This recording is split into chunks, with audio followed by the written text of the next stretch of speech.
the army composition, he has to be extremely careful. But look at that, look at the reinforcements. Forget about just what I said. 6 Vikings are going to join forces here with the main army of Roxkiss Jagon, and then he will gear up for an aggression here. Let's see how well Daisy can deal with that. Of course, his mothership core already has, once again, plenty of energy, so Photon overcharges should be available. And also, of course, his army composition in general is pretty neat. And also, with all those phoenixes, there is a huge potential of the Vikings actually not attacking the Colossi, but attacking the Phoenix. Yeah, this is it's a smart play by Protoss players currently. The Phoenix are obviously the dominant air unit, and they're so versatile in what they can do, picking up expensive units, but sniping off those all-important Vikings. You get that Viking countdown, and those Colossus are going to last a lot longer, and they do... Ooh, really terrible engagement angle there from Jagon, and he knows it, so he falls back. The Phoenix coming in, they've got such high range, but the Phoenix, I think, being misrallied a bit there and not engaging the... they should be taking most of this damage. All of the Colossus go down almost instantaneously, not enough damage done. Guardian shield going up, but the Phoenix, having not taken most of those Vikings down as they should have, are going to really falter the battle for Daisy there a little bit, and there's just too much bio here, I think. Yeah, more and more units are going to stem across the map here, trying to do as much damage as possible. But as it seems, the Phoenixes are doing a great job here. Daisy should be careful not to lose mothership core though. And I think by now the bio is just overwhelming, pushing here into the natural base. One Colossus is there though, and with the absence of Vikings, it could maybe work out, but it gets already targeted out by the Immortals. Another one also appears though, so it might very well be possible that Daisy holds on to here for his dear life for at least one more time, but at what cost, Dale? The cost of a Nexus, apparently, and all of the units for Daisy. He's fallen back onto 2 bases, which is, fine for Protoss. He has lost 9 workers. He's killed 29 workers, which is... When did all those workers get killed? That's... sorry. I look at that damn thing wrong every time. No. So, yeah. Jagon has killed 29 workers, I think, with Widow Mines just before and at that 3rd base. So, yeah, Daisy's in a terrible position. He's got a couple of Colossus out now, but the production for our Terran player is just going to be too much. Small Zealot run by in the natural of Jagon, but the supply difference tells the whole story, I think. Yeah, absolutely. The army of Jagon is just a little bit too big, and now he's also, of course, ahead in terms of workers. Not really being able to secure his 3rd base just yet, so this is basically a all-in move what he's doing here. But just because he has so much stuff, I think it might very well work out. But with more and more Colossus being built here, and Jagon not really doing anything, maybe Daisy could get back into that game. Yeah, this is one thing that I talk about a lot during our meta discussions on the PH tutorial streams, is that there is a point that people don't talk about where if you don't take advantage of a large battle win like we just saw, there is a point of stabilization where no matter how far you were ahead, a player can catch up. And nobody talks about this, but now Daisy's supply is catching up. His tech is ahead because he's Protoss, so he has to tech, whereas the Terran player doesn't really have to tech. So if Jagon leaves this to continue, there's a very good chance that Daisy can macro back up, get enough units, take another base, and actually win the next engagement and win the game. So if Jagon had maybe pushed all the way up the ramp with those reinforcements, taken another base down, he would have won the game. But as it is, now we've got 3 Colossus on the field, plenty of Zealots, and a huge amount of Phoenix, who are probably going to go medevac hunting right now. Yeah, but of course he has to be careful not to lose this, because they are at the moment also important, because he has to take out those Vikings, because apart from the Colossi, he basically has no splash damage, because his Twilight Council attack was just so much delayed by that loss of the 3rd base there, and by that huge losses he already took in terms of units. Now Jagon once again pushing forward here, and he has a hell lot of Vikings here. 17 so far, that is a lot. Maybe even a little bit too much. Bio Vikings. is now stimming forward, trying to take out the Nexus, and it will fall. Photon Overcharge is not going to last very long. And also now the Phoenixes are trying to take out the Vikings, but they just deal so much damage, and the Colossi eventually are going to fall here all. And now the Bio is pushing forward. Not really too much remaining for the Protoss player here. Daisy drops down to 80 supply. Jagon is pushing forward, and it looks pretty good for the Terran player here. Yeah, it does a bit of overcommitment to Phoenix. I think those resources could have been better spent elsewhere. But some really nice force fields cutting off a lot of units there. The Marauders getting stuck in the gaps and not letting anything through and getting picked off by the Phoenixes. And Daisy might be able to stabilize yet again if he can get another warp in round. He's got a lot of resources, so he should be able to get a few more Zealots in to clean up these Marauders. But look at the damage from stimmed units versus buildings. It's just unbelievably ridiculous how fast Bio can kill buildings. The Phoenixes are going to pick off all these units, but now Daisy is down to one base. Actually, he's got a Nexus, but the base is completely mined out, so I'm very surprised we don't see a GG. Yeah, and he even has not enough minerals to rebuild a Nexus, so he has to do long distance mining here. And with just 27 army supply, it is not looking good for him, and also the Phoenixes now once again trying to do some damage. But I think it's just not going to be enough. They now run into the main army of Roxkiss here or of Jagon, and most of them are pretty hard damaged right now, and also low on energy, meaning that they really pretty much cannot do anything. I really like the use of the Phoenixes here, buying himself some time, because he has warped in a bunch of High Templar, where he got the money for those, but well done. So if these Templar get up to energy, although does he have Storm? No, he doesn't, and he's not researching it, so never mind, that's a complete waste of time. 5 Templar can make all the difference versus a Bio army, especially if he buys himself enough time with these Phoenix, but without Templar tech on the Storm tech on the way, there's not really a great deal of reason to warp in those High Templar before a Nexus.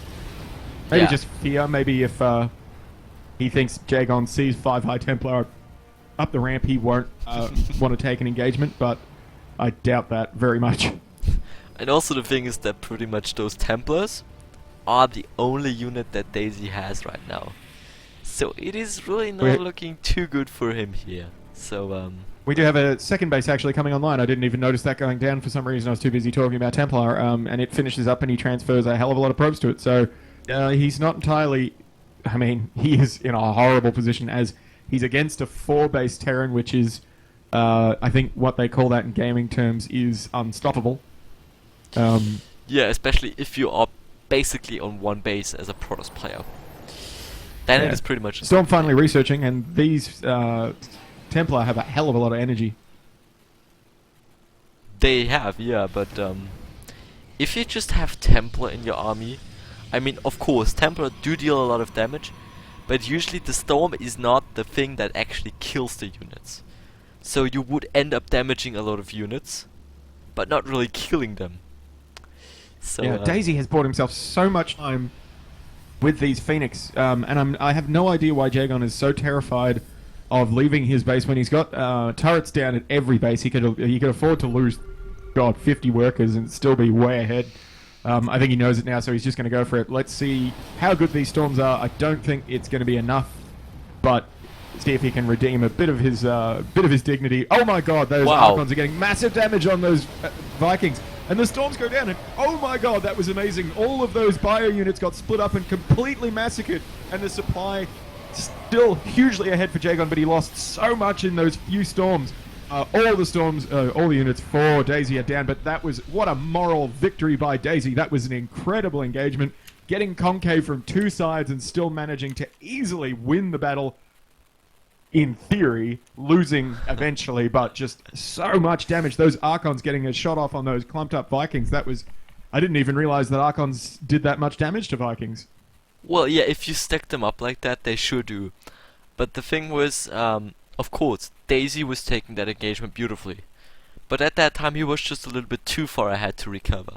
I think if he was just maybe a little bit less ahead, less far behind...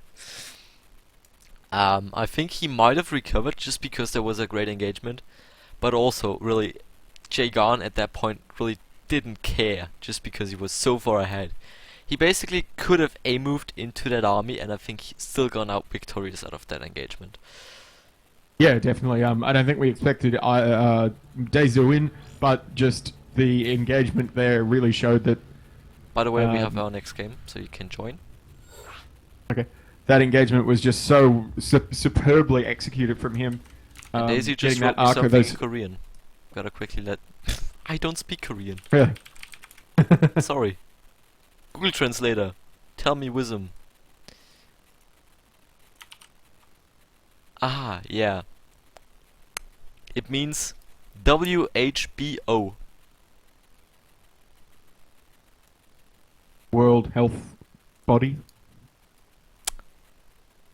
It looks like a face, to be quite honest. So maybe it's just a face, but Fair enough. well, I can quickly copy paste it to you so you can look at it. That's what he wrote to me. Oh yeah, that's. I think that's actually characters, but I'm not sure what it means. Yeah, I just translated it. It means WHBO. I got nothing. I have Yeah. no idea what that means. It's like WH is one word and then B and O as two separate words. It could be their version of a smiley face, but really it's just creepy eyes with eyebrows.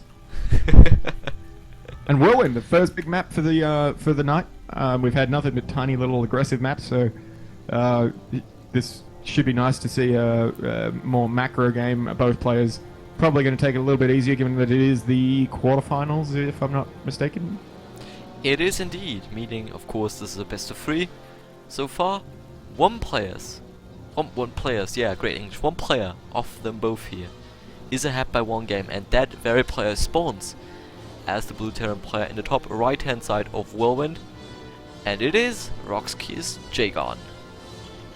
Sure is, and spawning directly below him on the right hand side is the red Protoss player from WWMCZ, Daisy. Yeah, Daisy is, I think, a Korean. Just looked up his profile. Currently living, I think, in Berlin, Germany.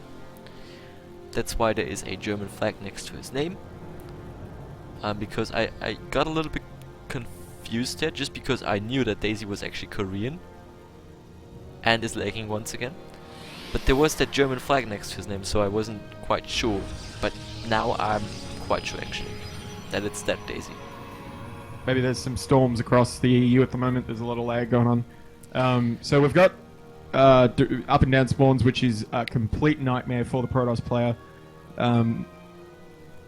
Not as bad as, I guess, cross spawn, actually, now that I think about it, but it's a much shorter drop path. Widow Mine drops are incredibly effective on this map. It's really hard to get back and forth between those two mineral lines. Though at the same time, Proxy Oracle is really, really nice on this map because like the second and third is so not spread apart, but weird. You know, it's a weird path. You can just sit some zealots there and then attack with an Oracle or something. So yeah, this is the map that we see the most variation on, I think. Absolutely, and also, I mean, it's technically also not really the best map for Terrans. Just because it really not favors styles that we usually see out of Terrans, whereas, for example, Mech is completely out. It just doesn't work. Forget about it. But of course, Mech really also never works against Protoss, so it's pretty much pointless. But anyways, as you were pointing out, drops of course very, very good on that map. And maybe Jagon is very much opting for such drops. Yeah, well, we do see not much happening. So far, not really. Nexus. We got a Nexus. Woo! Get excited about that. Double gas coming down for the Protoss player. 3 already in saturation. So actually, the Terran player has pulled out of gas. So maybe early double expand or double back. I don't know. It looks like it could very well be true that we might see a very quick command center here. Maybe even, well, most likely in the main here. Yeah. And I think he just took those initial 50 gas to get that reactor going, to be able to get more marines out without actually having to build a second barracks, because a barracks is 150 minerals, and that of course would slow down your second command center just a little bit. Of course your third command center. just a little bit. So you might be very well right.